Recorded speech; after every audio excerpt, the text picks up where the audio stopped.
looking good today. Beautiful, beautiful day. Looking good.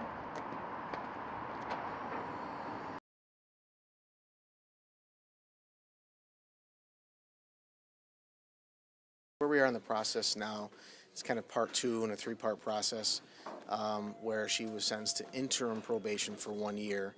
And then we're going to come back in 11 months. This court's policy has come back in 11 months for December 15th, 2014, where she will be sentenced permanently, depending on whether or not she's successful or unsuccessful during the interim probation. And if she's successful, as the court put on the record today, she will receive the deal as promised back in October. And if she's unsuccessful, she faces open sentencing, which carries up to a 4-year prison term if she's unsuccessful. Basically, the frustration over restitution was what we were talking about today. Oftentimes in criminal cases, there is the actual amount that we can recover legally for the fact that a crime was committed. But then there's also the actual costs of what happens in a crime. The village encumbered thousands and thousands of dollars of legal fees from their village attorney.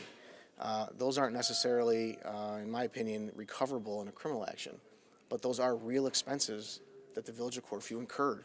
Those are taxpayers' dollars that got used that ordinarily wouldn't have been used. But a lot of those were just to get people to say, hey, come and investigate this. Come, something's wrong here. So there's a lot of those funds that were used to get it to where we got here today. Is that something that can pursue civilly? Or? Sure. I mean, I think that's something that certainly they could look into. But then again, you got to look at recoverability too. Are you going to spend more money to try to recover money that you may never, get from the person? Even if you win, you may never get it.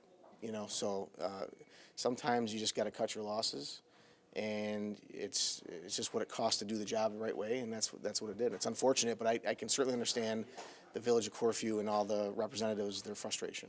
Absolutely.